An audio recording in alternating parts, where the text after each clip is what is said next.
اور آخر میں فوکس کرتا ہوں اپنے ان عظیم علماء کو، یہ تینوں چیزیں ہماری طرف بھی متوجہ ہوتی ہیں. بس چند جملے اسی پہ ختم کرتا ہوں. بعض اوقات ہم اکتفا کرتے ہیں دارالعلوم میں قائم کردہ سلیبس پر. اگر کوئی ناراض ہو تو برا نہیں مانیے گا کہ اگر ٹیچر خارجی طور پہ نہ پڑھائے تو ہمارے دارالعلوم میں قائم کردہ سلیبس ایک نوجوان کی ذاتی ضرورت تک کو پورا نہیں کرتا. برا نہیں مانیے گا. اسی لیے آپ نور رضا پڑھ لیں، قدوری پڑھیں، ہدایہ پڑھیں، شرح وقایہ پڑھیں. اس کے بعد آپ بہار شریعت پڑھیں. بہار شریعت میں آپ کو زیادہ ملے گا، اس میں کم ملے گا. صاحب بہار شریعت نے مفتہ بھی اقوال وہاں جمع کیے ہیں. آپ اگر ہدایہ پڑھ بھی لیتے ہیں آپ کو نہیں پتہ چلے گا کہ مفتہ بھی ہے کہ نہیں ہے.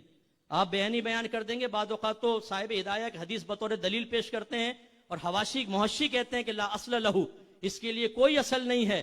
وہ آپ نے بہرحال میں اپنا حسن ظن قائم کرتا ہوں کہ آپ کے پاس دلیل ہوگی، لیکن آج کل وہ دلیل نظر نہیں آ رہی تو محشی تو لکھنے پہ مجبور ہے. دورہ حدیث کے یعنی میں تخصص ہمیشہ کرواتا ہوں، بہت عرصہ ہو گیا. ایک نوجوان دورہ حدیث کر کے ڈائریکٹ میرے تخصص میں آیا، حالانکہ میرے مزاج کے خلاف ہے. میں پہلے دورہ حدیث پڑھاؤں گا، اگر کوئی آئے گا بھی میرے پاس پڑھو، پھر تخصص میں، کیونکہ ہمارا ایک تربیت کا انداز ہے، 2 سال تربیت ہونی چاہیے. میں نے اس نوجوان سے کہا کہ میں ویسے آپ سے پوچھ رہا ہوں، بیسک وضو کے مسائل، غسل کے مسائل پوچھے، نہیں آتے تھے. میں نے کہا یار آپ ماشاءاللہ دورہ حدیث پڑھ کے نکلے اور آپ کو یہ بنیادی مسائل نہیں پتا.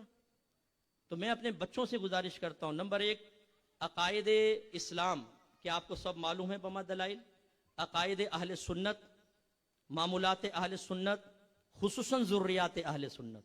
یہ آج جو فتنہ بازی چل رہی ہے جس پر تھوڑا سا کلام آگے کیا ہے اور نعت خان نے بھی اس کو ذرا فوکس کیا، یہ چیزیں جب تک ہم دلائل سے نہیں سیکھیں گے اس قسم کے فتنوں کو ختم نہیں کر سکتے.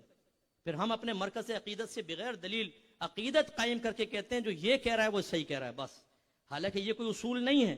اگر آپ کا کوئی مرکز عقیدت ہے آپ اس سے عقیدت قائم رکھیں جب تک وہ حد شرع میں رہے.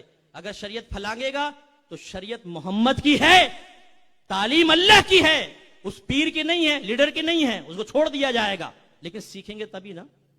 اسی طرح احکام شرعیہ عملیہ آپ کو پتا ہونا چاہیے کہ وضو کے اندر کتنا پانی خرچ کرنا یہ فرض کو پورا کر دیتا ہے. جیسے صاحب بہار شریعت نے لکھا کہ 2 بوند اگر ہر جزو سے بہ جائے 1 دفعہ دھلنا متحقق ہوگا، 4 بوند ہو تو 2 دفعہ، اور 6 بوند ہو تو 3 دفعہ. اب میں آپ کو سب کو دعوت دیتا ہوں، آپ کو بچوں نہیں سمجھا رہا ہوں، ان کو سمجھا رہا ہوں، آپ تو پڑھے ہوئے ہوں گے. ویسے میں ایک ضمن بات آپ کو فوکس کر کے کہہ رہا تھا. ہاتھ میں یوں پانی لیں، اپنے اس پہ گرائیں پشت پہ، 1 قطرہ 2 قطرہ ہٹا لیں، دیکھیں کتنی تہ نظر آئی.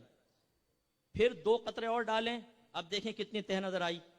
پھر 2 قطرے اور ڈالیں، پھر دیکھیں کتنی تہ نظر آئی. یہ تہ 6 بوندوں کی ہے، 3 مرتبہ دھونا متحقق ہوا. اس کے بعد آپ بیسن میں آئینے کے سامنے کھڑے ہو جائیں، دونوں ہاتھ سے پانی لیں اور چہرے پہ ڈالیں، آئینے میں دیکھیں جو یہاں 6 بوند کی تہ نظر آئی وہ 1 دفعہ ڈالنے پہ چہرے پہ نظر آ رہی ہے کہ نہیں آ رہی؟ اگر آ رہی ہے تو 1 ہی دفعہ ڈالنے میں 3 دفعہ دھونا متحقق ہو گیا.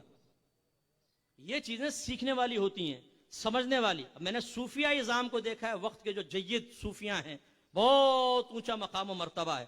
نل کا کھولا، منہ نیچے، ملے جا رہے ملے جا رہے. او بھائی 3 نہیں 6 نہیں، تم نے 6000 بوندیں خرچ کر دی. اس کے باوجود نہ صوفی پن ختم ہوا نہ تقوی میں فرق آیا. حالانکہ اسراف حرام ہے، وضو میں بھی اسراف حرام ہے. ایسے ہی پوری اتنی موٹی دھار کھول دی اور یہ او بھائی کیا کر رہا ہے یار، اتنی سی دھار کھول، آرام سے کر، 6 بوند ایک ساتھ بہ جائیں گی، پھر یہ کرو، بس ختم ہو گیا. یہ اس کے بعد یہ کرتب، یہ کیا کر رہا ہو بھائی؟ یہ جوڈو کراٹے کی پریکٹس بچوں کو دکھا رہا ہو؟ یہ کوئی سنت ہے آپ کا کرنا اس طریقے سے؟ پانی بہانا سنت تھا یا فرض کے درجے میں تھا، یہ آپ کیا کر رہے ہیں؟ سیکھا ویکا کچھ نہیں ہوتا بعد اوقات ایسے. تو ہمارے بہت سے طالب علم ایسے ہوتے ہیں جو چیزوں کو گہرائی سے سمجھتے نہیں ہیں، وہ ایک دلیل کے طور پہ اپنے آپ کو قوم کے سامنے پیش کر دیتے ہیں. ایک بہار شریعت پڑھنے والا، یہ بھی میں بڑی ہاتھ جوڑ کے معذرت کرتا ہوں، اس کے پیچھے لکھا ہوا ہے عالم بنانے والی کتاب. میں اس کا شدید مخالف ہوں. یہ عالم بنانے والی کتاب نہیں ہے، علم حاصل ہو سکتا ہے.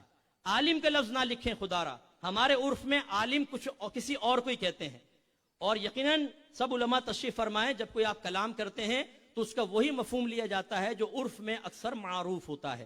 اسی لیے صاحبین جو ہے وہ مجاز متعارف کو دلیل بناتے ہیں کہ حقیقت چھوڑ کے مجاز متعارف کی طرف آئیں گے.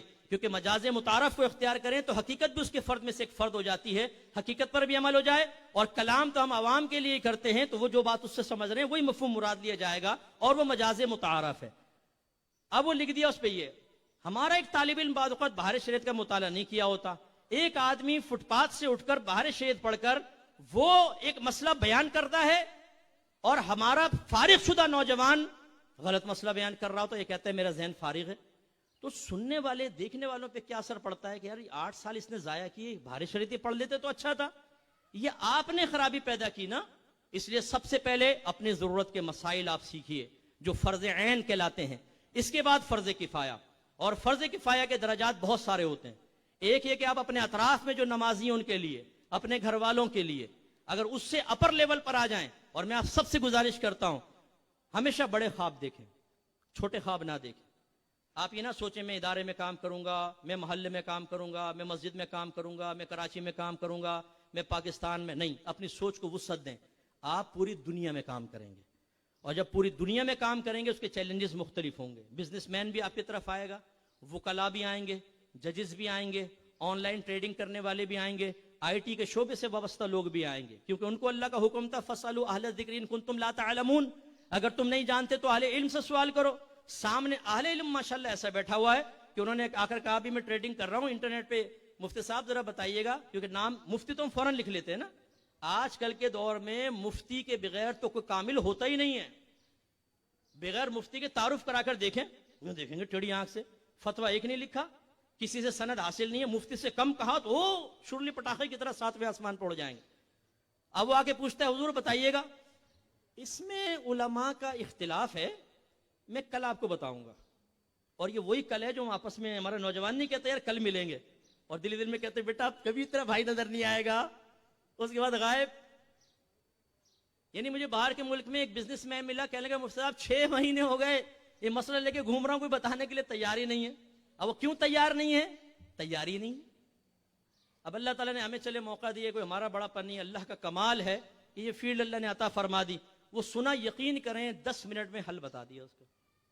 تو میرے بچوں آپ اگر جمود طاری کر لیں گے، جو دارالعلوم سے ملا اس پر اکتفا کر لیں گے، تو میں یقین سے کہتا ہوں اپنی ضرورت کے مسائل بھی آپ پورے نہیں سیکھ سکیں گے۔ کوئی ادارہ یہ دعویٰ نہیں کرتا ہم سمیت کہ ہم آپ کو منزل پہ پہنچا دیں گے، ادارہ ایک راستہ دکھاتا ہے، یہ ایک راستہ ہے، منزل کا تعین آپ نے کرنا ہے اور چل کے منزل تک آپ نے پہنچنا ہے۔ ابھی آپ کی مرضی ہے، پیدل چلیں، زمین پہ گھسٹ کے چلیں، سائیکل پہ جائیں، موٹر سائیکل پہ جائیں، کار میں جائیں، ہوائی جہاز میں جائیں، یا F-16 میں اپنے منزل تک پہنچ جائیں، اس کا تعین آپ نے کرنا ہے۔ جتنی محنت کریں گے، جتنا خرچ کریں گے، اللہ اتنی برکتوں سے نوازے گا۔ تو اس لیے یہ احکام شرعی عملیہ آپ کو بہت اچھی طرح سمجھنے چاہیے، اپنے ضرورت کی بھی اور اپنے گھر والوں کی اصلاح بھی آپ کو کرنی ہے۔ اور لاسٹ، گناہوں کی معرفت، صغیرہ گناہ کیا ہے، کبیرہ کیا ہے، اور معرفت کے بعد اپنا احتساب، اور احتساب کے بعد برائی کو اپنے سے دور کرنا۔